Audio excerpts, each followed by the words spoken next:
पता नहीं होगा तो आप कैसे 13 ऑब्जेक्टिव्स के लिए खुद को प्रिपेयर करोगे। या इंग्लिश की बात करेंगे, वहां पर आपको राइटिंग स्किल्स के 25 मार्क्स है, वो वाली इजी है। अगर आपको राइटिंग स्किल्स के उस वाले पोर्शन के बारे में पता नहीं होगा तो आप कैसे उनको प्रिपेयर करोगे। ठीक है, ग्रामर के बारे में जिनके 10 मार्क्स है परहैप्स, तो आप कैसे उनको प्रिपेयर करोगे जब आपको बताएंगे। या रीडिंग कंप्रहेंशन आपका पहला ही पार्ट होता है जिसमें आपको पैसेजेस अनसीन।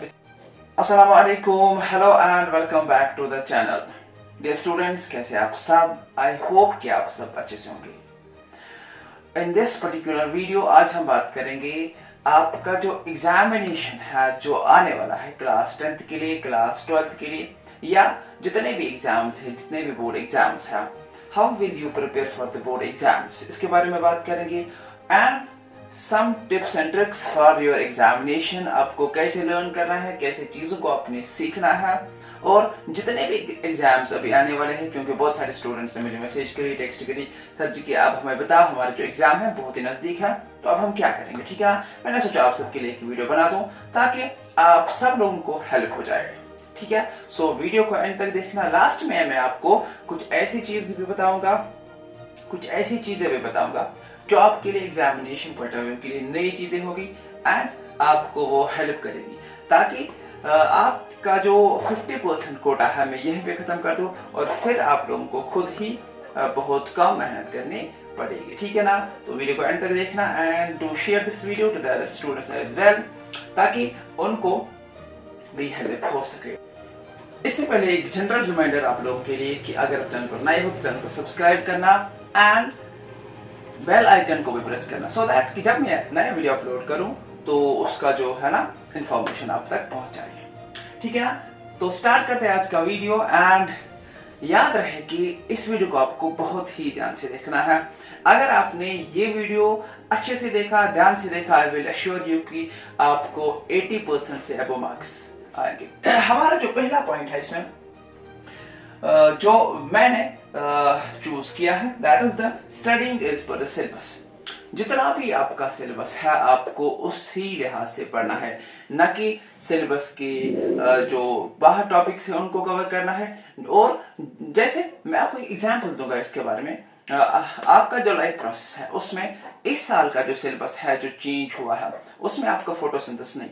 बहुत सारे स्टूडेंट्स की मैंने कॉपीज देखी, वो डार्क और लाइट रिएक्शन पर चले गए। ठीक है ना, सो वो आपके काम नहीं आएगा। अगर हम करेंगे बात इज पर द बोर्ड एग्जाम्स, वहां पर आपको डायरेक्ट रिएक्शन नहीं पूछा जाएगा, वहां पर आपको लाइट रिएक्शन नहीं पूछी जाएगी, वहां पर फोटोसिंथेसिस से भी क्वेश्चन नहीं पूछा जाएगा अगर आउट ऑफ सिलेबस क्वेश्चन ना आया हो। ठीक है ना, इस तरह के अगर हम ट्रांसपोर्टेशन इन ह्यूमंस की बात करेंगे, वहां पर आपको हार्ट के बारे में इस साल नहीं पढ़ना है। सो आपको क्या करना, अगर आप एग्जामिनेशन के लिए प्रिपेयर कर रहे हो तो वो चीजें आपको स्किप करनी है, बिकॉज वो आपका टाइम कंज्यूम करेंगे एंड वो फिर आपके एग्जाम में भी नहीं आएंगे। ठीक है ना, सो जब भी आप ये ना सिलेबस कवर करने की बात करोगे तो सिलेबस को आपने प्रॉपर कवर करना है। जितना भी आपके एग्जामिनेशन पॉइंट ऑफ व्यू या जितना भी आपको सिलेबस में पूछा जाएगा उतना ही आपको करना है। मैंने आपको एग्जांपल दी है कि जैसे हमारे पास फोटोसिंथेसिस में आपका डायरेक्ट रिएक्शन है, लाइट रिएक्शन है, वो सब आपको नहीं पढ़ना है,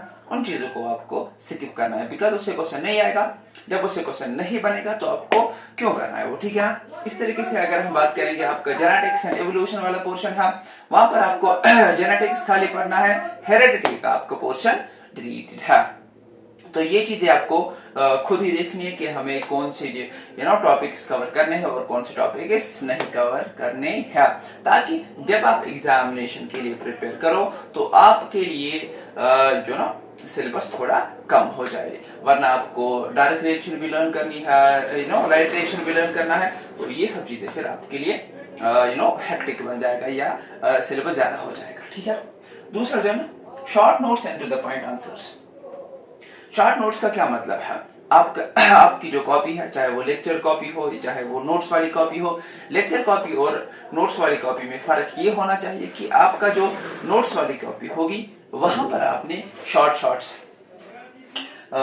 शॉर्ट लिखना है। शॉर्ट इसलिए लिखना है बिकॉज अगर हम देखेंगे अगर हम शॉर्ट की बात करेंगे, लेक्चर नोट्स में आप कुछ भी इंक्लूड कर सकते हो। लेकिन फॉर एग्जांपल अगर हम बात करेंगे यहाँ पर एक एग्जांपल के तौर पर हम समझेंगे। फॉर एग्जांपल आपसे क्वेश्चन पूछा जाएगा, यहाँ पर भी हम पहला ही चैप्टर जो आपका लाइफ प्रोसेस, बिकॉज साइंस का आपका 24 को एग्जाम है, तो उसी के रिलेटेड हम बात करेंगे। तो लाइफ प्रोसेस में आपका सिंपल सा क्वेश्चन आता है, define nutrition and types of the nutrition. Simple है, बहुत बार आया है और हर बार रिपीट ही होता है। अगर हम बात करेंगे इसके बारे में तो पर साल एक क्वेश्चन आया था, वो आया था what difference between the autotrophic and the heterotrophic nutrition and name the animals which show the heterotrophic nutrition. अब आपको क्या लिखना है? अब आपको टाइप्स ऑफ हेटेरोट्रोपिक तो नहीं लिखना है, मत लिखना है। तो आपको सिंपल यहाँ पर ध्यान रखना है कि हम कैसे क्वेश्चंस का आंसर देंगे, ठीक है ना। आपको पहले ऑटोट्रोपिक एंड हेटेरोट्रोपिक की डेफिनेशन लिखनी है, देन एग्जांपल्स ऑफ द हेटेरोट्रोपिक, तो हो गया आपका क्वेश्चन है, ठीक है। इसीलिए आपका जो नोट फॉर्मेशन है यही इंपॉर्टेंट है, बिकॉज कल जाके आपको ये पता होना चाहिए कि हमारा जो क्वेश्चन है इसका प्रॉपर आंसर क्या है। नहीं तो आप ऑटोट्रोपिक की वीडियो है ये ना, ये टाइप्स लिखोगे, हेटेरोट्रोपिक के भी टाइप्स लिखोगे और लिखोगे, तो वो आपके लिए प्रॉपर आंसर नहीं बनेगा, ठीक है ना। समझ में आ रही है आपको बात? क्या मैं बोल रहा हूँ? मैं बोल रहा हूँ कि आपका जो आपकी जो नोटबुक होनी चाहिए, या जो आपका शॉर्ट नोट्स वाला नोटबुक होनी चाहिए, वो टू द पॉइंट होनी चाहिए, ताकि आपके जो आंसर्स है वो टू द पॉइंट हो। एंड फिर क्या होगा, जब आपके आंसर्स टू द पॉइंट हो तो आपका जो मार्क्स है वो नहीं कटेगा, ठीक है। समझ में आ रही है आपको बात? इस तरीके से अगर हम यहाँ पर दूसरा पॉइंट मैं आपको बोलूंगा, अगर आपके पास क्वेश्चन है in which ways the glucose is utilized to form the energy या to form the various products, ठीक है।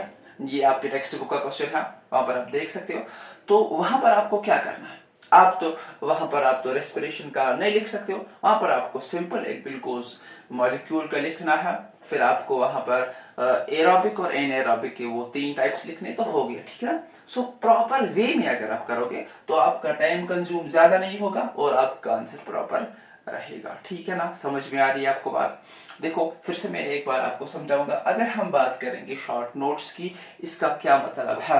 इसका ये मतलब है कि जितना आपका क्वेश्चन है उतना आपको आंसर लिखना है, और उस हिसाब से आपको अपने कॉपीज को मेंटेन करना है, सो दैट जब आप लर्न करोगे, जब आप एग्जामिनेशन के टाइम लर्न करोगे तो आपके लिए इजी रहेगा, ठीक है। फॉर एग्जांपल आपके पास 3 मार्क्स का क्वेश्चन है, तो उतना ही लिखना है जितना 3 मार्क्स के क्वेश्चन को लिखना होता है, ठीक है ना। ज्यादा नहीं लिखना है, उससे क्या होगा, उससे आपका टाइम कंज्यूम होगा, और जब आपका टाइम कंज्यूम ज्यादा होगा तो बाकी क्वेश्चंस आपके वहीं पे रह जाएंगे, ठीक है ना। समझ में आ रही है आपको बात? सो हमने 2 पॉइंट्स को डिस्कस किया, फिर से इनको देखेंगे। एज पर सिलेबस ही आपको देखना है, एज पर सिलेबस ही आपको पढ़ना है। जैसे कि मैंने आपको एग्जांपल दिया था फोटोसिंथेसिस का, ट्रांसपोर्ट ऑफ ब्लड का। देखो अब आपको इस साल सिलेबस में ट्रांसपोर्टेशन है, खाली वहां पर ट्रांसपोर्टेशन प्लांट्स दिया गया है। अब आप अपना एक हफ्ता मत जाया करोगे ट्रांसपोर्टेशन एनिमल्स में जो आपके सिलेबस में नहीं है, फिर आप वहां पर ब्लड पढ़ोगे, फिर आप टाइप्स ऑफ ब्लड सेल्स पढ़ोगे, ठीक है ना। तो कल जाके वो आपके एग्जामिनेशन में नहीं होगे। हम बात कर रहे हैं खाली एग्जामिनेशन पॉइंट ऑफ व्यू के लिए। वैसे आप पढ़ सकते हो अपनी इंफॉर्मेशन के लिए, उसमें हमें कोई प्रॉब्लम नहीं है। लेकिन अगर हम बात करेंगे टू द पॉइंट एग्जामिनेशन के लिए, तो वो चीजें आपको नहीं पढ़नी है। फिर मैंने आपको शॉर्ट नोट्स के बारे में बोला। अगर आपका लेक्चर नोट्स है, लेक्चर नोट्स अगर आपके पास ये कैपेबिलिटी नहीं है कि आप एक क्वेश्चन को खुद लिख सकते हो अपने वर्ड्स में, तो आपके लिए शॉर्ट नोट्स बनाने बहुत ही जरूरी है, जो कि आप कल एग्जामिनेशन में लिख सकते हो, ठीक है ना। यही मेरा एम है कि मैं आपको बताऊं कि कैसे आप आंसर्स लिख सकोगे when you are in the examination hall, ठीक है।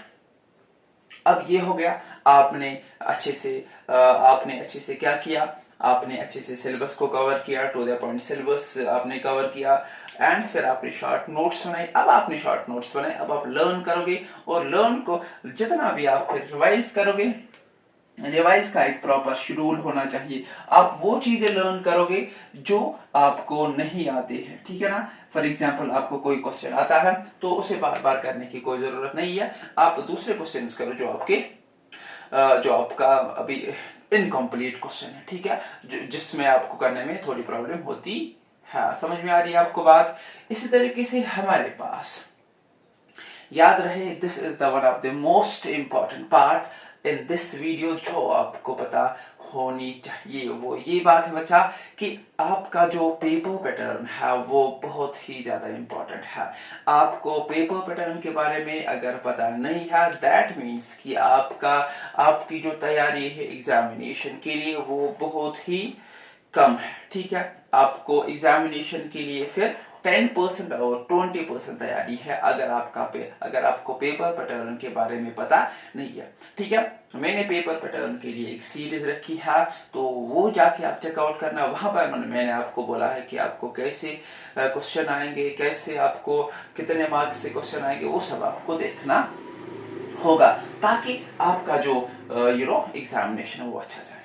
अब बात करेंगे इसका क्या मतलब है। फॉर एग्जाम्पल साइंस का आपका 24th को एग्जाम है परहैप्स, तो उसके बारे में बात करेंगे। सबसे पहले उसमें आपके 15 ऑब्जेक्टिव्स आते हैं। अगर आपको पीवाईक्यू के बारे में पता नहीं होंगे, सॉरी पेपर पैटर्न के बारे में पता नहीं होगा, तो आप कैसे 15 ऑब्जेक्टिव्स के लिए खुद को प्रिपेयर करोगे। या इंग्लिश की बात करेंगे, वहां पर आपको राइटिंग स्किल्स के 25 मार्क्स है, वो वाली इजी है। अगर आपको राइटिंग स्किल्स के उस वाले पोर्शन के बारे में पता नहीं होगा, तो आप कैसे उनको प्रिपेयर करोगे। ठीक है, ग्रामर के बारे में जिनके 10 मार्क्स है परहैप्स, तो आप कैसे उनको प्रिपेयर करोगे जब आपको पता ही नहीं होगा। या रीडिंग कंप्रहेंशन आपका पहला ही पार्ट होता है, जिसमें आपको पैसेजेस, अनसीन पैसेजेस आपको दिए जाएंगे और आपको उनके आंसर्स लिखने हैं। ठीक है ना। इस तरीके से उर्दू की बात करेंगे, वहां पर आपको तरकीब नहवी का पता होना चाहिए, वहां पर आपको टाइप्स ऑफ हरूफ के बारे में पता होना चाहिए। या वहां पर आपको जो आपका पहला है ना, जैसे इंग्लिश में हमने रीडिंग कॉम्प्रहेंशन किया, उनके 15 मार्क्स है, इस तरीके से उर्दू के भी 15 मार्क्स है। इसी तरीके से अगर हम बात करेंगे आपका जो मैथ है, ठीक है, उसमें भी आपके पहले ऑब्जेक्टिव्स आते हैं, फिर आपके बड़े क्वेश्चंस, छोटे क्वेश्चंस। तो पेपर पैटर्न को आपको अच्छे से देखना है, आपको फिर ध्यान में रखना है कि how I will complete these papers by having this kind of paper pattern. ठीक है ना, ये चीज आपको ध्यान में रखना है। एंड पीवाईक्यूज भी इंपॉर्टेंट है। पीवाईक्यूज से क्या होगा, पीवाईक्यूज से क्या होगा, पीवाईक्यूज इसलिए भी इंपॉर्टेंट है बिकॉज कुछ क्वेश्चंस रिपीट होते हैं। ठीक है, पर साल जो मैंने आपको मॉडल पेपर्स दिए थे, उनमें से बहुत सारे क्वेश्चंस रिपीट हो गए थे। जैसे कि फिर तकरीबन इंग्लिश, उर्दू और सोशल स्टडीज में बहुत सारे क्वेश्चंस भी रिपीट हो गए थे। ठीक है ना। So this was all about for the special for the exams. ठीक है ना। आई होप कि आपको ये सब चीजें अच्छे से समझ में आई होगी, इनको आपने इम्प्लीमेंट करना है। एंड आई होप कि आप सब इनको इन चीज़ों को ध्यान में रखोगे और अपने एग्जामिनेशन के लिए प्रिपेयर करोगे। ठीक है ना। आगे जाके मैं आपको साइंस का जो ना मॉडल पेपर भी वो मैं आपको दूंगा एंड सम क्वेश्चंस। तो वीडियो अच्छा लगा हो तो वीडियो को शेयर करना एंड सब्सक्राइब भी कर देना। Thank you for watching, thank you very much.